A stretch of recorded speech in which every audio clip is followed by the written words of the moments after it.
আজকে একটা বাস্তবতায় আপনাদের সামনে এসেছি।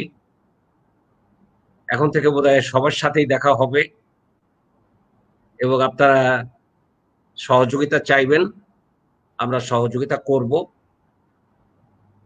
তো এই হলো ব্যাপার, একটু পরেই আমরা আলোচনায় যাব। ধন্যবাদ, ভালো থাকবেন সবাই। নাইম ভাই আনমিউট করে দেন। নাইম ভাই আসসালামু আলাইকুম। সর্বপ্রথমে আমি বিশেষ কনফিডেন্সকে ধন্যবাদ জানাচ্ছি। এরপর ধন্যবাদ জানাচ্ছি আমাদের কনফিডেন্সের সাধারণ জ্ঞান এই জগৎটায়, মানে যাকে আমরা অনুসরণ করছি, ফারুক আহমেদ স্যারকে সময় দেওয়ার জন্য ধন্যবাদ ডিএমডি স্যার। আমি মোহাম্মদ নাইম হোসেন, আমি বিসিএস কনফিডেন্সে আন্তরিক বিষয়গুলি পড়াচ্ছি 2014 সালের অক্টোবর থেকে। আর 35 থেকে 40তম খুবই মানে অনেক ক্লাস নিয়েছি, কিন্তু 41তম ব্যাচ আমার একটু কম, মানে অনেক গ্যাপ ছিল। আশা করি ইনশাআল্লাহ পুষিয়ে যাবে। 42তম থেকে দেখা হবে। ধন্যবাদ। আতিক ভাই, আমরা রাজু ভাইকে দেখতে পাচ্ছি, রাজু ভাইয়ের কাছে আসছি। আতিক ভাইয়ের পরে রাজু ভাইয়ের কাছে আসছি।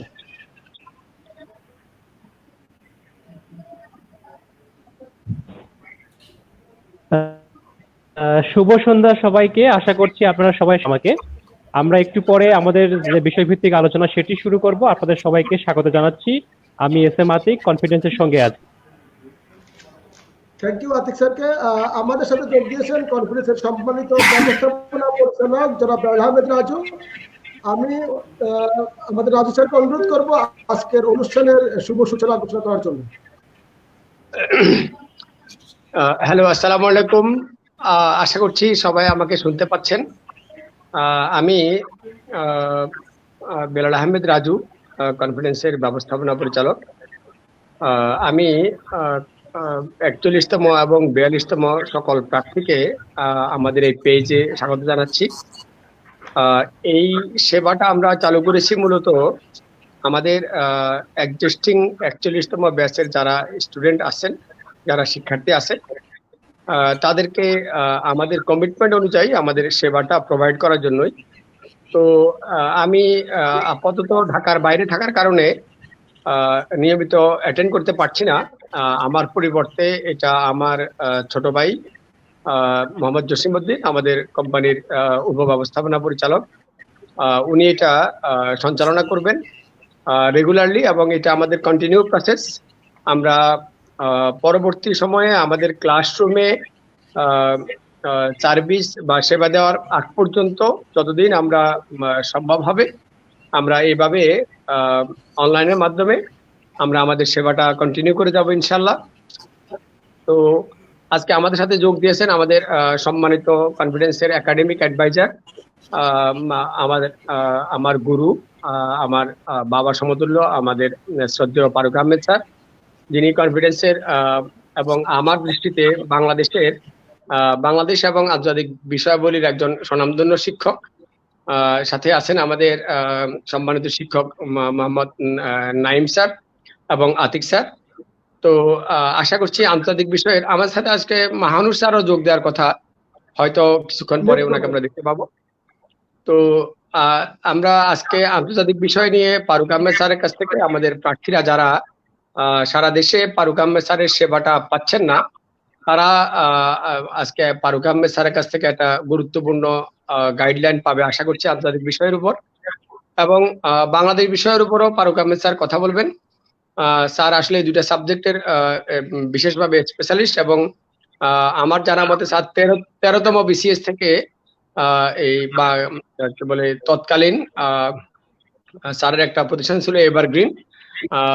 তো সেখান থেকে তখন থেকেই স্যার বাংলাদেশ বিষয় এবং আন্তর্জাতিক বিষয় পড়াচ্ছেন। তারপরে আমরা স্যারের গাইডলাইন নিয়ে আশা করছি সারা দেশে সকল 41তম প্রার্থীরা উপকৃত হবে। আমার কমিটমেন্ট অনুযায়ী 42তম প্রার্থীদেরকে আমরা ঈদের পরে আমরা কিভাবে তাদেরকে সেবা দিব সেটা আমরা ঘোষণা করব। তো যতদিন আমরা ক্লাসরুমে সেবা দিতে পারবো না, আমরা ততদিন অনলাইনের মাধ্যমে দেবো ইনশাল্লাহ।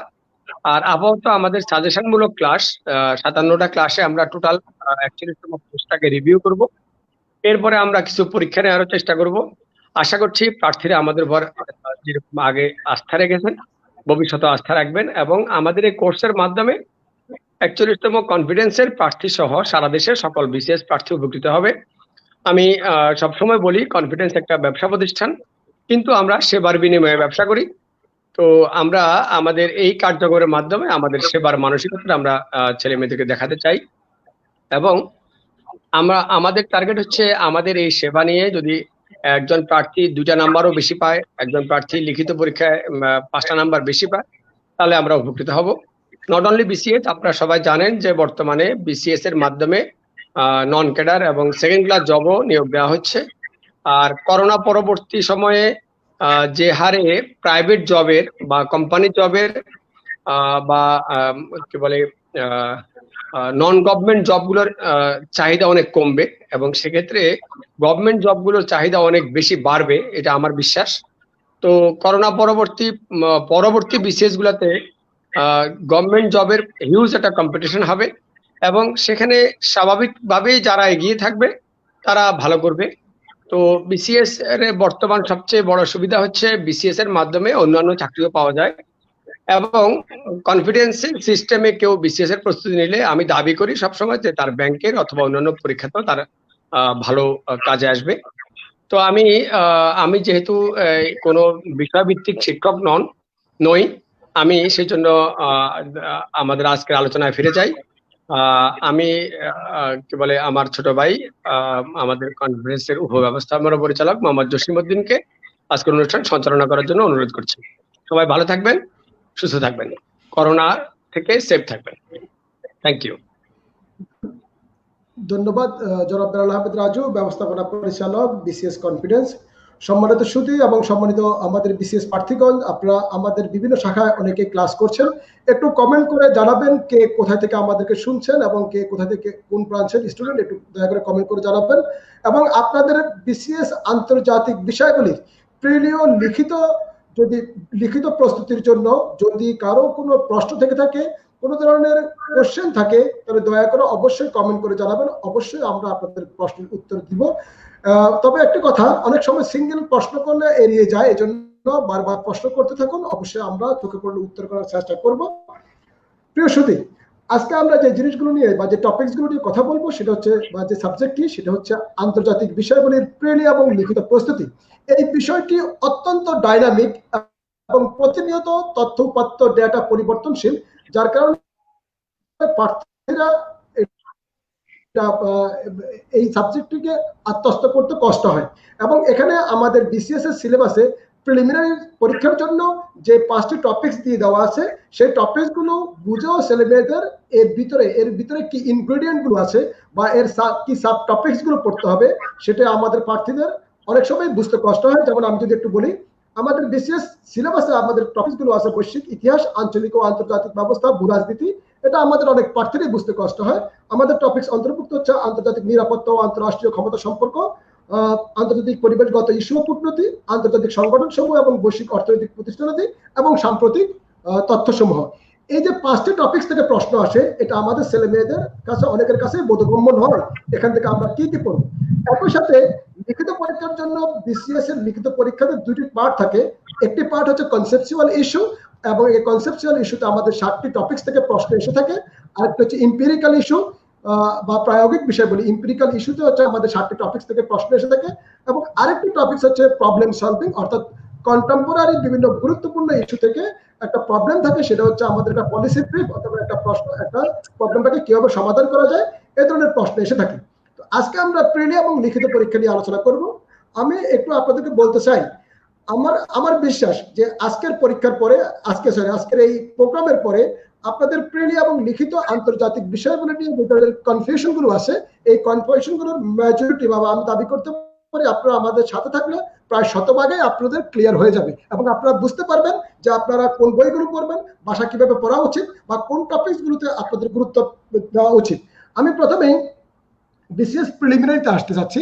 বিসিএস প্রিলিমিনারিতে আমাদের যে টপিকস গুলো আছে, এই টপিকস আমি একটু আগে আপনাদেরকে বলেছি। আমি প্রথমে আমাদের সম্মানিত একাডেমিক অ্যাডভাইজার এবং আমাদের কনফারেন্সের সবচেয়ে সিনিয়র টিচার এবং আমাদের সবার মুরব্বী আমাদের ফারুক আহমেদ স্যারের কাছে যাচ্ছি। স্যারের কাছে আমি প্রথমে একটু আমাদের সকল সম্মানিত ফ্যাকাল্টির কাছে আমি শুনতে চাবো খুব সংক্ষেপে যে আন্তর্জাতিক বিষয়াবলী এর বিষয় হিসেবে কতটুকু গুরুত্বপূর্ণ এবং এটার প্রস্তুতি আমাদের কিভাবে নেওয়া উচিত, খুব সংক্ষেপে স্যার একটু বলবেন এবং আমি এই উত্তরটা আমাদের নাইম স্যার এবং আতিক স্যার কাছে শুনতে চাইবো। এরপরে আমরা টপিকস ভিত্তিক আলোচনা চলে আসবো। বিষয় হিসেবে আন্তর্জাতিক বিষয়াবলী কেন গুরুত্বপূর্ণ, ফারুক স্যার। ধন্যবাদ জসিম। আপনারা যারা দেখছেন এবং শুনছেন, খুব সংক্ষেপে বলতে বলেছে যে বিসিএস পরীক্ষা ইন্টারন্যাশনাল অ্যাফেয়ার্স এর গুরুত্ব কতটুকু। আপনাদের একটা বিষয় মনে রাখতে হবে, সেটা হলো সাধারণ জ্ঞান সম্পর্কে আপনাকে ভালোভাবে জানতে হবে। আর সাধারণ জ্ঞানের বিষয়টি হচ্ছে বাংলাদেশ এবং ইন্টারন্যাশনাল অ্যাফেয়ার্স এই দুটো মিলে। তো আজকে আমরা ইন্টারন্যাশনাল অ্যাফেয়ার্স নিয়ে যেহেতু কথা বলছি, আপনি যদি বিশ্বের কোথায় কি হচ্ছে, কি কারণে হচ্ছে, কার সাথে কার কি সম্পর্ক আছে, এগুলো যদি না জানেন তাহলে আপনি বিশ্ব সম্পর্কে নিজেকে স্মার্ট করে তুলতে পারবেন না। কাজেই বিশেষ সাধারণ জ্ঞানের গুরুত্ব অপরিসীম এবং এখানে ইন্টারন্যাশনাল অ্যাফেয়ার্স এর গুরুত্ব আপনাকে অবশ্যই বিবেচনায় রাখতে হবে। এবং এই বিষয়টি এমন যা জসিম বলেছে যে এটা প্রতিনিয়ত পরিবর্তন হয়, সংযোজন হয়, বিয়োজন হয়। আপনাকে এই জায়গাটা যদি ভালো করতে হয় তাহলে অবশ্যই আপনাকে পেপার পড়তে হবে। যেভাবেই হোক এর ব্যাপারে কোনো কম্প্রোমাইজ করার সুযোগ আপনি পাবেন না, পেপার আপনাকে পড়তে হবে। যেমন ধরুন, আজকে যদি আপনি পেপার পড়ে থাকেন তাহলে দেখবেন যে নেপালে গতকাল তারা ভারতীয় যত চ্যানেল সেখানে দেখায় সেগুলো দূরদর্শন ছাড়া সবগুলো তারা অফ করে দিয়েছে। কেন অফ করলো? কারণ সেখানে আপনার সেই নেপালের প্রধানমন্ত্রী সম্পর্কে ভারতের বিভিন্ন গণমাধ্যমে নানা ধরনের বক্তব্য দেওয়া হচ্ছিল, সেখানে তারা বন্ধ করে দিছে। এটা কি এখানেই শেষ, না এর আগে কিছু ছিল, পরে কিছু হবে? এই যে এটা যখন আপনি দেখলেন, আপনি কিন্তু বিবেচনা করছেন না। এই জন্য করছেন না যে আপনি আগের গুলো দেখেননি। আগের গুলো কি দেখেননি? এই যে গত মাসে নেপালের পার্লামেন্টে 3টা ভূখণ্ড তাদের মানচিত্রে অন্তর্ভুক্ত করেছে।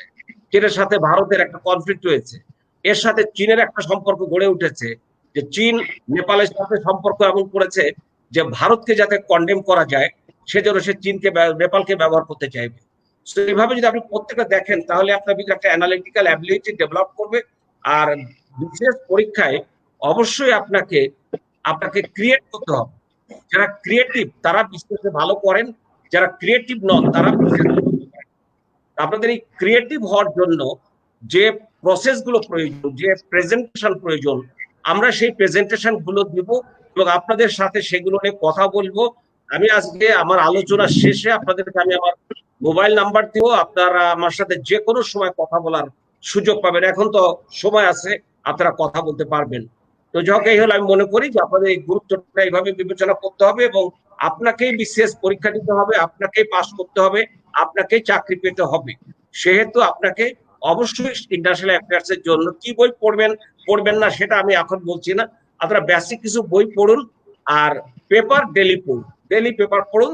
যেমন গতকালকে দেখলাম 30তম বিসিএস এর অ্যাডমিনে একটা ছেলে, সে লিখেছে যে পেপার যদি খুঁটি করে পড়া যায় তাহলে বিশেষ পরীক্ষা ভালো দেওয়া যায়। তো কাজেই বিশেষ পরীক্ষা ভালো করতে হলে বিশেষ করে ইন্টারন্যাশনাল অ্যাফেয়ার্স, বাংলাদেশ অ্যাফেয়ার্সে আপনাকে পেপার পড়ার কোনো বিকল্প নেই। আমার সাথে এই ব্যাপারে আপনারা অনেক কথা বলার সুযোগ পাবেন। তো ধন্যবাদ।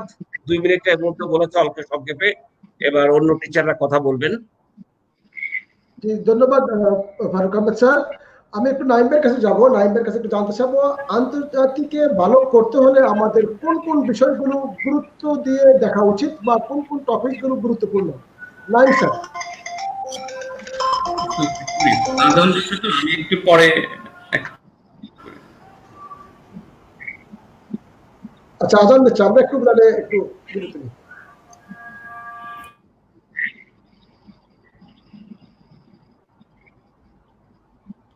আমরা একটু আজান বিরতি দিচ্ছি, আমাদের সাথে থাকুন। আমরা একটু আজানের জন্য, নাইম স্যার ওখানে আজান হচ্ছে।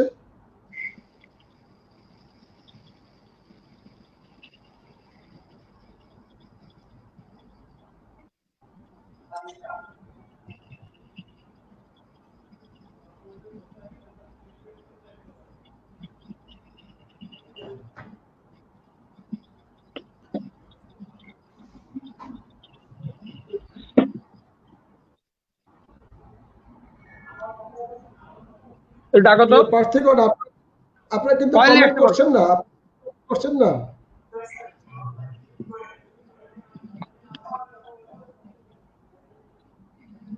কে কোথা থেকে দেখছেন, কে আমাদের কোন শাখার প্রার্থী, একটু কমেন্ট করে কাইন্ডলি জানাবেন। নাইম ভাই, ক্লিয়ার? আদর কি শেষ?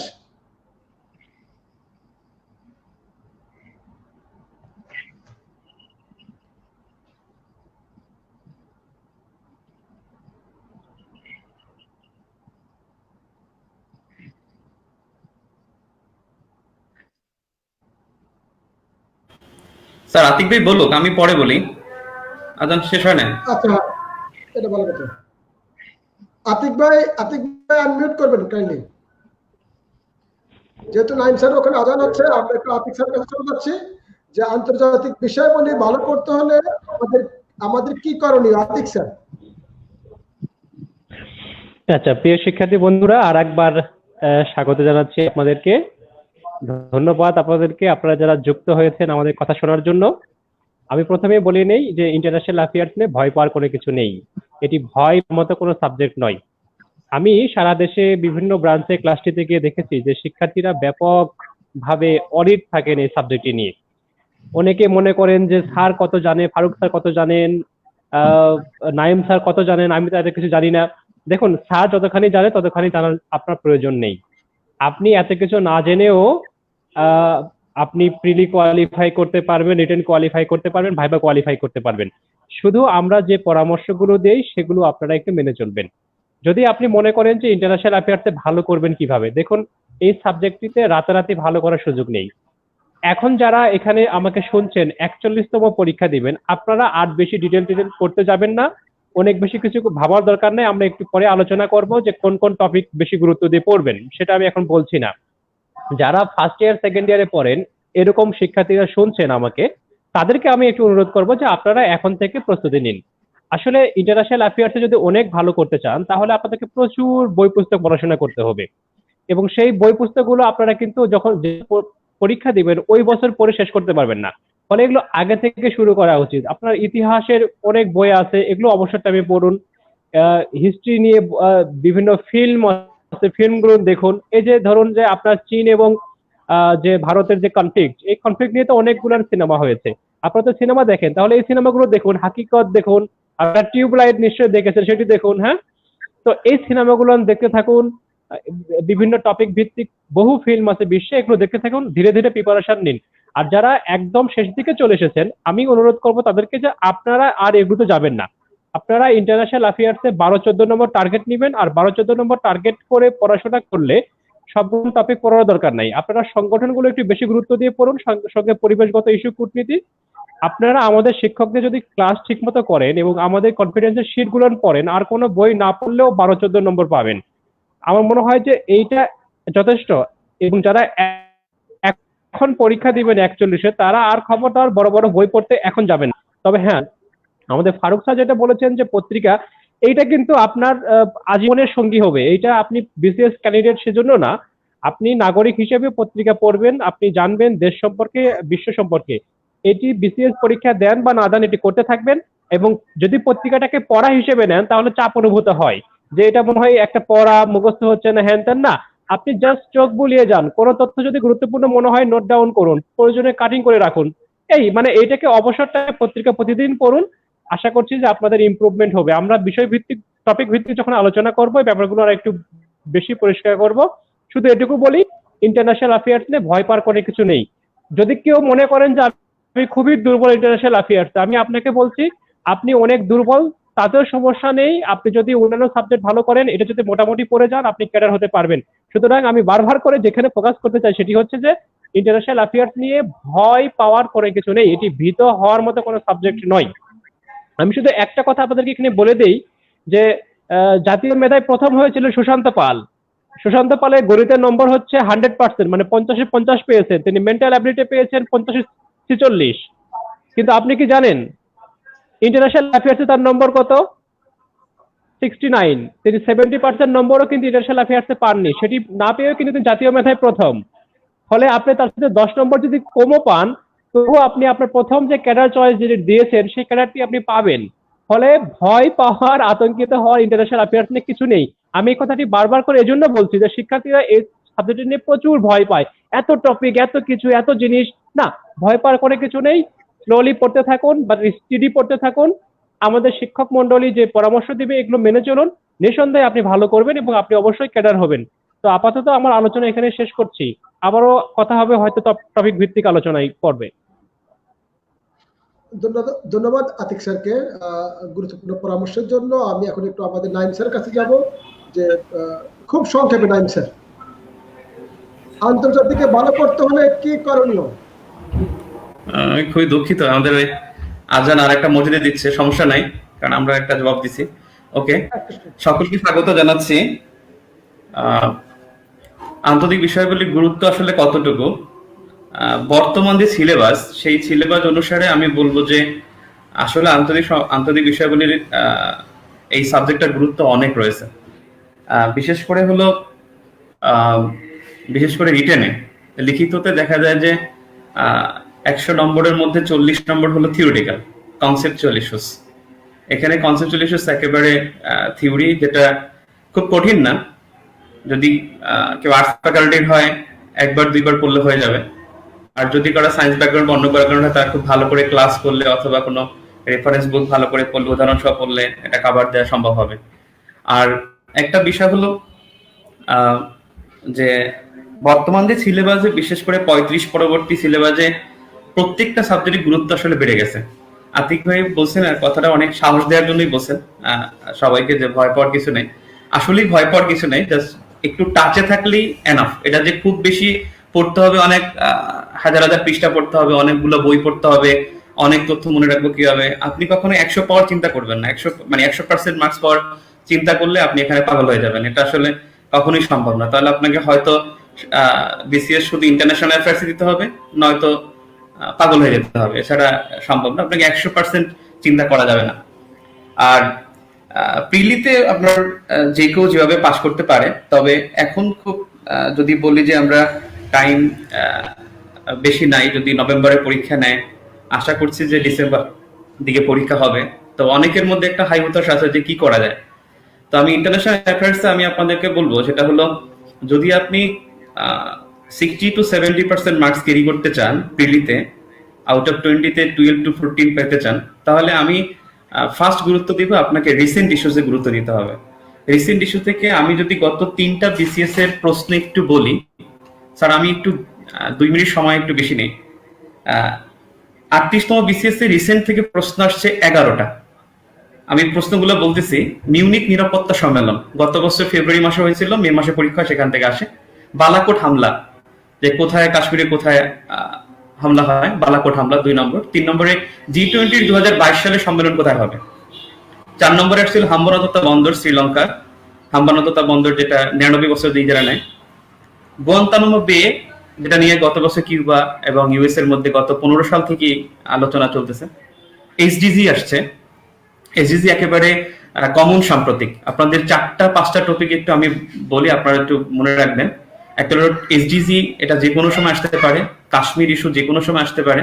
কোরিয়া ইস্যু যে কোনো সময় আসতে পারে, গত বছর আসছিল 40তমতে। আর একটা হলো জেরুজালেম ইস্যু, তার মানে জেরুজালেম, কাশ্মীর, কোরিয়া আর হলো এইচডিজি। আগামী 2030 সাল পর্যন্ত এই 4টা টপিক থেকে কোশ্চেন ঘুরে ফিরে আসবে, 2টা একটা কমন পাবেন ইনশাল্লাহ। গতবার যদি আমি বলি 4টা টপিক থেকে 3টা প্রশ্ন আসছে। কাশ্মীর থেকে বালাকোট আসছে, সানশাইন পলিসি আসছে, আর একটা কি বললাম, সানশাইন পলিসি, হ্যাঁ 2টা, আর একটা এসডিজি, 3টা আসছে। তো এরপরে সর্বশেষ জলবায়ু সম্মেলন আসছে, 2018 সালে সম্মেলনটা আসছে। ব্রিক্স ব্যাংকের নাম আসছে। ব্রিক্স ব্যাংক গত 2015 সাল থেকে আলোচনায়। P5 বলতে কি বোঝায়, এটা আসলে পার্মানেন্ট 5, যেটা হলো ইসের জন্য আসছে, গত বছর ইউএসএ যে ইরানের চুক্তিটা ত্যাগ করেছিল সেখান থেকে আসছে। সানশাইন পলিসি, গত বছর 2 কোরিয়ার মধ্যে বৈঠক, তারপরে ট্রাম্প পুনের মধ্যে বৈঠক, সেখান থেকে Sunshine policy. New Sunshine policy, যেটা 2018-এ হয়, পরীক্ষায় 1999 থেকে 2007 এর যেটা আছে সেটা আসছে। 98 থেকে 2007 যেটা আসছে সানশাইন পলিসি। জিবুতিতে ঘাঁটি স্থাপন চীন, মানে দেশের বাইরে করা। তাই 11টা প্রশ্ন যদি আমরা গত বছর রিসেন্ট খালি শুধুমাত্র পত্রিকা পড়া বা কারেন্ট অ্যাফেয়ার্স পড়া এই সেই করলে কিন্তু 11টা প্রশ্নের উত্তর দেওয়া যেত, যদি একটু সজাগ থাকা যেত। আমি আরেকটু দেখি যে 38তম বিসিএস এর প্রশ্ন আসছে 10টা সাম্প্রতিক থেকে। 2022 বিশ্বকাপ ফুটবল কোথায় হবে, তারপরে হলো রোনাল্ড রিগান এর এসডিআই কর্মসূচি অন্তর্ভুক্ত কোনটা, তারকা যুদ্ধ যেটা যেটা কিন্তু থার্ড ইস্যুতে আসছে। স্যার আমি 1 মিনিটে শেষ করে দেবো। তারপর হলো COP21 সম্মেলন আসছে, মিয়ানমারের নাগরিকত্ব হারায় কত সালে সেটা আসছে, গুয়ামের গভর্নর আসছে, গুয়াম আলোচনায় ছিল, উত্তর কোরিয়া হামলা করার কথা বলেছিল, অক্টোবর বিপ্লব আসছিল, অক্টোবর বিপ্লবের 100 বছর ছিল 2017 সালে, 38তম বিসিএস 2017 সালে হয়, সেখান থেকে আসে। বেল্ট অ্যান্ড রোড ইনিশিয়েটিভস আসে যেটা চীনের প্রকল্প, শরণার্থী নিয়ে আলোচনায় ছিল, ইউনিসেফের সদপ্তর চলে আসছে, বাফার রাষ্ট্র আসছিল যেটা ভারত ও চীনের মাঝে ভুটান যেমন দোকলাম সংকট ছিল সেখান থেকে আসছে, imperialism the highest stage of capitalism এটা আসছে যেটা হলো রুশ বিপ্লবের 100 বছর উদযাপন ছিল 17 সালে, সেখান থেকে আসছে। তার মানে আমি দেখলাম 38তমতে 10টা, 40তমতে 11টা, 37তমতে 6-7টা আসছে। তাহলে আমি বলবো যে সবার আগে আপনারা পেপার পড়েন, 1 নম্বর পেপার অথবা রিসেন্ট ইস্যুস পড়েন, ইনশাআল্লাহ আপনি 50% আনসার করতে পারবেন আই থিঙ্ক। এরপরে হলো 2 নম্বরে আপনি গুরুত্ব দিবেন পরিবেশ ইস্যু। পরিবেশ ইস্যুটা খুব ছোট এবং 4-5টা বা 5-6টা ইস্যুস পড়লেই কিন্তু আপনার 5-6টা দিক একটু দেখলে কি 2-3টা প্রশ্ন কমন পাওয়া যেতে পারে, 2-1টা প্রশ্ন কঠিন হয়। যেমন আমি গত 5টা বিসিএস এ শুধু V20 যেটা এই প্রশ্নটাই কঠিন ছিল পরিবেশ থেকে, আর বাকিগুলা কিন্তু পারা যেত। এরপরে হলো 3 নম্বরে আপনি গুরুত্ব দিবেন সংস্থায় গুরুত্ব দিবেন। সংস্থা থেকে গত বছরে কিন্তু জাতিসংঘ থেকে আসছে 3টা, অর্থনৈতিক প্রতিষ্ঠান থেকে আসছে 3টা, তারপরে 6টা প্রশ্ন এখানে সংস্থা থেকে। তার মানে সংস্থার গুরুত্ব দিবেন 3 নম্বরে। আমি যদি একটা জিনিস দেখাই যে পত্রিকা পড়া, পরিবেশ ইস্যু পড়া, সংস্থা পড়া, এই 3টা ইস্যুস পড়লে আই থিঙ্ক আপনি 12 নম্বর ক্যারি করার কোনো ব্যাপার না, ইনশাআল্লাহ 12 নম্বর এখানে ক্যারি করা যাবে। এরপর যদি আরো বেশি চান বৈশ্বিক ইতিহাস পড়েন, স্নায়ুযুদ্ধটা খুব ভালো করে পড়েন। আরো যদি ভালো করতে চান তাহলে স্নায়ুযুদ্ধের আগের ঘটনাগুলো পড়তে পারেন। 3টা বিপ্লব আছে, খুব রুশ বিপ্লব, ফরাসি বিপ্লব, আর একটা হলো শিল্প বিপ্লব, এই 3টা বিপ্লব ভালো করে পড়তে পারেন, এই আর কি। তো আই থিঙ্ক যে আন্তর্জাতিক গুরুত্ব আছে এবং এটা খুব কনসাইজ করে যদি আমি 4টা টপিক পড়ি অন্তত পক্ষে ভালো প্রিপারেশন নিতে পারবো। রিসেন্ট ইস্যুস, পরিবেশ, সংস্থা, এই 3টা। আর যদি এরপরে বেশি কিছু পড়তে চাই তাহলে স্নায়ুযুদ্ধটা পড়তে পারি। এরপরে যদি আরো বেশি চাই আরো পড়ার সুযোগ রয়েছে। ওকে, ধন্যবাদ স্যার। ধন্যবাদ নাইম স্যারকে খুব বেশি বলার জন্য। নাইম স্যারের সাথে আমি যদি নাইম স্যারের সাথে একটু যোগ করি, স্যার যেটা বলেছেন সেটার সাথে যোগ করি, আমাদের বিসিএস প্রিলিমিনারিতে আমাদের টপিকস আছে, আমি আগে বলেছি 5টা আছে, আমি যদি এটাকে 5টাকে যদি 4টাতে ডাইভার্ট করে ফেলি, বৈশ্বিক ইতিহাস, আঞ্চলিক ও আন্তর্জাতিক ব্যবস্থা, ভূরাজনীতি 1 নম্বর টপিকস, 2 নম্বর টপিক হচ্ছে আন্তর্জাতিক নিরাপত্তা ও আন্তঃরাষ্ট্রীয় ক্ষমতা সম্পর্ক, 2 নম্বর টপিকস, 3 নম্বরটাকে আমি এখন বলছি না, সেটা হচ্ছে আমাদের সাম্প্রতিক ইস্যু, 4 নম্বরটা হচ্ছে আন্তর্জাতিক পরিবেশগত ইস্যু ও কূটনীতি, 5 নম্বরটা হচ্ছে আন্তর্জাতিক সংগঠন সমূহ এবং বৈশ্বিক অর্থনৈতিক প্রতিষ্ঠানাদি। আমি যদি 3 নম্বর টপিক যেটা আমাদের সাম্প্রতিক ইস্যু সেটাকে যদি বাকি 4টা টপিকসে ভাগ করে দিই তাহলে কিন্তু আমাদের ওভারঅল টপিক চলে আসে 4টা। অর্থাৎ সাম্প্রতিকটাকে আমরা আমাদের সংগঠন, পরিবেশগত ইস্যু, আন্তর্জাতিক নিরাপত্তা এবং আন্তঃরাষ্ট্রীয় ক্ষমতা সম্পর্ক এবং বৈশ্বিক ইতিহাস ও আঞ্চলিক ও আন্তর্জাতিক ব্যবস্থা এবং ভূরাজনীতি, এই 4টার মধ্যে যদি সাম্প্রতিকটাকে ভাগ করে দিই তাহলে আমরা দেখবো যে নাইম স্যার যেটা বলেছিলেন যে পরিবেশ এবং সংগঠন বলতে আমার কাছে মনে হচ্ছে স্যার বোঝাচ্ছেন জাতিসংঘ, অর্থনৈতিক সংগঠন, আঞ্চলিক সংগঠন এবং হচ্ছে সামরিক সংগঠন। তাহলে সংগঠন এবং পরিবেশগত ইস্যু, ওভারঅল সংগঠন এবং পরিবেশগত ইস্যু থেকে স্যার যেটা বলছিলেন 40-এ প্রশ্ন এসেছিল 11টা, 38-এ এসেছিল 10টা, 37-এ এসেছিল 11টা, 36-এ এসেছিল 10টা, সরি 36-এ এসেছিল 11টা, ইনক্লুডিং এই টপিকস গুলো রিলেভেন্ট যে সাম্প্রতিক প্রশ্ন সে অনুসারে। তাহলে এর সাথে যদি আমরা অন্য 2টা সাবজেক্টের সাম্প্রতিক প্রশ্ন যোগ করে দিই তাহলে নাম্বার কিন্তু 13-14 হয়ে যায়। পরিবেশ এবং ওভারঅল সংগঠন থেকে 10 থেকে 11 নাম্বারের নিচে 36তম বিসিএস এর পরবর্তীতে আসেনি, যেটা আমি আমার পার্সোনাল অ্যানালিসিসে দেখেছি। যাই হোক, এরপরে আমাদের আরো যে টপিকসগুলো আমাদের আছে সেই টপিকসগুলো হচ্ছে বৈশ্বিক ইতিহাস এবং আন্তর্জাতিক নিরাপত্তা এবং আন্তঃরাষ্ট্রীয় ক্ষমতা সম্পর্ক। এই 2টা টপিকস থেকেও আমি দেখেছি যে কিছু কিছু প্রশ্ন বারবার থাকে, যেমন হচ্ছে যুদ্ধ থেকে দেখেছি বারবার প্রশ্ন এসেছে, তারপর বিভিন্ন চুক্তি থেকে প্রশ্ন এসেছে, গুরুত্বপূর্ণ বই থেকে প্রশ্ন এসেছে, যেমন দ্য আর্ট অফ ওয়ার গ্রন্থের রচয়িতা কি, দ্য ওয়ার অ্যান্ড পিস গ্রন্থের রচয়িতা কি, imperialism the highest stage of capitalism, তারপর দ্য আইডিয়া অফ জাস্টিস। অর্থাৎ 35, 36, 38, 40 4টা বিসিএস, 5টা বিসিএস এর মধ্যে 4টা বিসিএস বই থেকে, গুরুত্বপূর্ণ বই থেকে প্রশ্ন এসেছে। তারপরে হচ্ছে চুক্তি থেকে প্রশ্ন এসেছে, গুরুত্বপূর্ণ তথ্য থেকে, যেমন ডোমিনি তথ্য থেকে প্রশ্ন এসেছে। তারপরে হচ্ছে আমাদের নৈরাজ্য তথ্য থেকে প্রশ্ন এসেছে। তারপরে হচ্ছে সানশাইন পলিসি থেকে প্রশ্ন এসেছে। এই ধরনের যে ওভারঅল ইস্যুগুলো, এগুলো নিয়ে আসলে আজকে স্যাররা হচ্ছে কোন কোন জায়গা থেকে সাধারণত প্রশ্ন পিক করা হয় সেটা নিয়ে এখন আমাদের আলোচনা। আমি প্রথমে চলে আসবো আমাদের ফারুক আহমেদ স্যারের কাছে, বৈশ্বিক ইতিহাস, আঞ্চলিক ও আন্তর্জাতিক ব্যবস্থা এবং ভূ রাজনীতি। স্যার, এই টপিকটা যথেষ্ট জটিল এবং আমাদের প্রার্থীরা এটা বুঝতে অনেক কষ্ট হয়। খুব সংক্ষেপে স্যার বলবেন যে প্রার্থীরা কিভাবে এই টপিকটার প্রস্তুতি নিতে পারে। ধন্যবাদ। আপনারা যারা দেখছেন, আপনাদের প্রথমে আমি একটু অনুরোধ করব, আপনারা প্রতিদিন একবার করে অবসর সময় সিলেবাসটা একটু পড়ুন। সিলেবাসটা পড়লে আপনি বুঝতে পারবেন যে আপনি কোনটা বুঝতে পারছেন না, এবং সেটা আমরা বুঝালাম কিনা সেটা আপনি যাচাই করে নেওয়ার সুযোগ পাবেন। সো 1 নম্বর আপনাকে সিলেবাস পড়তে হবে। 2 নম্বর হলো যেটা আপনাদেরকে বলা হলো বৈশ্বিক ইতিহাস। ইংরেজিতে আপনি বললে এটাকে গ্লোবাল হিস্ট্রি কথাটা বলবেন। ইতিহাসে আরেকটা আছে ওয়ার্ল্ড হিস্ট্রি, বিশ্ব ইতিহাস। তাহলে বিশ্ব ইতিহাস এবং বৈশ্বিক ইতিহাস এর মধ্যে পার্থক্য আন্তর্জাতিক সম্পর্কের ক্ষেত্রে এসে বৈশ্বিক ইতিহাসের সীমাটা শুরু হয়েছে মূলত প্রথম বিশ্বযুদ্ধের পর থেকে। যেমন এটা কিভাবে হলো, 1914 সালের 28 জুলাই আপনার অস্ট্রো হাঙ্গেরি সার্বিয়ার বিরুদ্ধে যুদ্ধ ঘোষণা করে। দেন যুদ্ধ শুরু হলো। সেই যুদ্ধ শুরু হওয়ার পর আপনার বিশ্ব ইতিহাসে প্রথম আন্তর্জাতিক শান্তি এবং নিরাপত্তার ধারণা শাশ্বত, বাট নিরাপত্তার সাথে শান্তির ধারণাটা প্রথম যুক্ত হলো এই যুদ্ধের সময়। এবং সেটি আমরা প্রমাণ পেলাম 1918 সালের জানুয়ারি মাসের 8 তারিখে মার্কিন প্রেসিডেন্ট উড্রো উইলসন তিনি তার সিনেটে ভাষণ দিয়ে 14 দফা দিলেন। সেই 14 দফায় তিনি এই বিষয়টাকে পরিষ্কার করে বললেন যে আমাদের প্রয়োজন হলো কালেকটিভ সিকিউরিটি। এই যে কালেকটিভ সিকিউরিটি কথাটা বলার ফলে কি হলো, সেটা হলো যখন 1918 সালের 11 নভেম্বর জার্মানি যখন ফরাসিদের কাছে আত্মসমর্পণ করলো এবং যুদ্ধ শেষ হয়ে গেল, তারপরে জানুয়ারি 25 তারিখে 1919 সালে প্যারিসে পিস কনফারেন্স বসলো।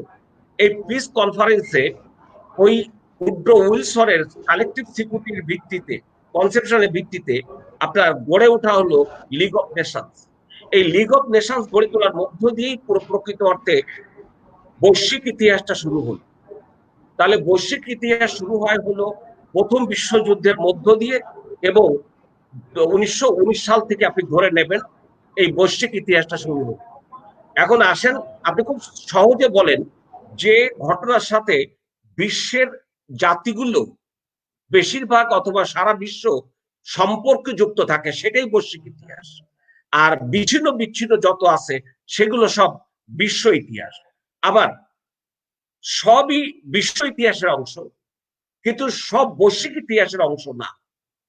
এই বৈশ্বিক ইতিহাসের অংশ হবে যেখানে আপনি সারা বিশ্বকে রিলেট করবেন। যেমন সেই শান্তি এবং নিরাপত্তার জন্য লিগ অফ নেশনস গড়ে তোলা হবে। এই লিগ অফ নেশনসে দেখেন বিশ্বের জাতিগুলো অংশগ্রহণ করবে। এর মধ্য দিয়ে শুরু হয়ে গেল বৈশ্বিক ইতিহাস। এবার আসেন, বৈশ্বিক ইতিহাস আপনি সেইগুলোকে বলবেন যে ঘটনাগুলোর প্রভাব সারা বিশ্বকে প্রভাবিত করে, যেভাবেও প্রভাবিত করে। সেই জন্য আমি আপনাকে উদাহরণ দেব 1917 সালে রুশ বিপ্লব।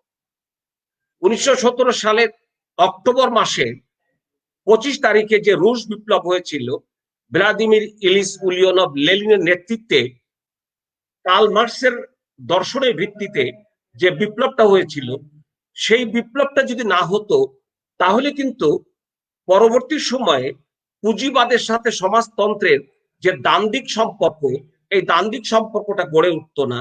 আর দ্বান্দ্বিক সম্পর্কটা যদি গড়ে না উঠতো তাহলে কিন্তু আপনি সিনাই যুদ্ধ নামে যে কনসেপশনটা পান সেটা পেতেন না।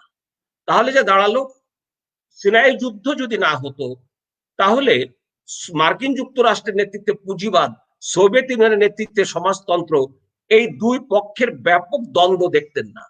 আর যদি সেটা না হতো তাহলে আপনি আপনার সেই ট্রুম্যান ডক্ট্রিন 1947 সালের মার্চ মাসের 12 তারিখে ট্রুম্যান সাহেব তিনি ব্রিটিশ প্রধানমন্ত্রী ক্লিমেন্ট এটলি সাহেবের একটা চিঠির জবাবে বলেছিলেন, এখন থেকে আমেরিকার পররাষ্ট্র নীতি হবে সোভিয়েত বিরোধী প্রতিরোধ নীতি, যেটাকে আপনারা শুনে থাকেন পলিসি অফ কন্টেনমেন্ট।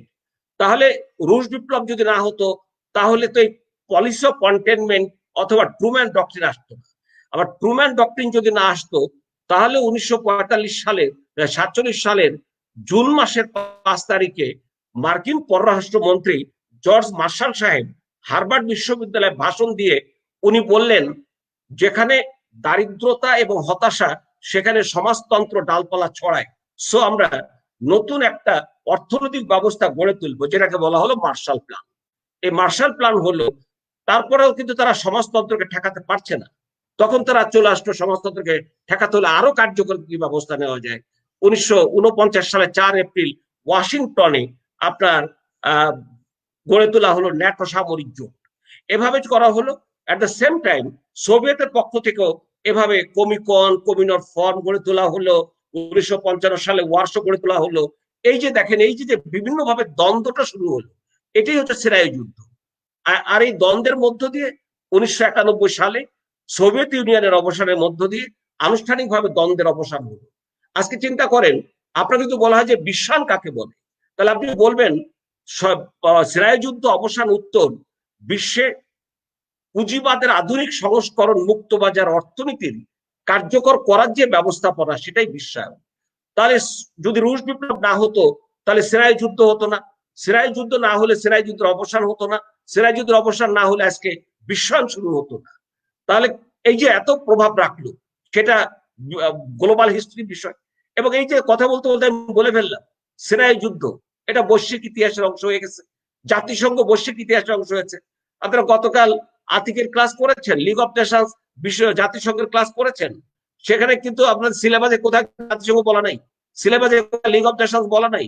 কিন্তু বাট আপনাকে এটা বুঝতে হবে, এটা বৈশ্বিক একটা বিষয়। তারপরে আজকে জলবায়ু, এটা কি সারা বিশ্বের জাতিগুলো রিলেটেড কিনা, দিস ইজ গ্লোবাল ইস্যু। এভাবে আপনি বিশ্বের যত কিছু রয়েছে সে একসাথে বা ঐক্যবদ্ধভাবে সেটাকে গ্লোবাল হিস্ট্রি আপনি বলবেন। তাহলে গ্লোবাল হিস্ট্রির মধ্যে চিন্তা করেন, আপনি চলে আসলো প্রথম বিশ্বযুদ্ধ হতো, লিগ অফ নেশনস, রুশ বিপ্লব, তারপরে আসলো এখন আপনি 1919 সাল থেকে 1940 পর্যন্ত এই সময়টাকে একটু পড়বেন, কিভাবে এই সময়ে দ্বিতীয় বিশ্বযুদ্ধের প্রেক্ষাপটটা তৈরি হলো। এবং দ্বিতীয় বিশ্বযুদ্ধের প্রেক্ষাপট তৈরি হলো এবং 1939 সালের সেপ্টেম্বর মাসের 1 তারিখে জার্মানি পোল্যান্ডকে আক্রমণের মধ্য দিয়ে দ্বিতীয় বিশ্বযুদ্ধ শুরু করে দিল। এবং এই বিশ্বযুদ্ধ শুরু হলে আবারও কিন্তু সে শান্তি এবং নিরাপত্তার ধারণা চলে আসলো, যার ফলে এই বিশ্ব নেতৃত্ব মিত্র শক্তির তারা জাতিসংঘ গড়ে তুলল। এই জাতিসংঘ বৈশ্বিক ঘটনা হয়ে গেল, বৈশ্বিক ইস্যু হয়ে গেল। এরপরে যা যা ঘটছে সব বৈশ্বিক ইতিহাস। তাহলে আপনারা বুঝেছেন, এতক্ষণ আমরা বিভিন্ন টিচার যে কথাগুলো বলছি যে বৈশ্বিক ইতিহাস।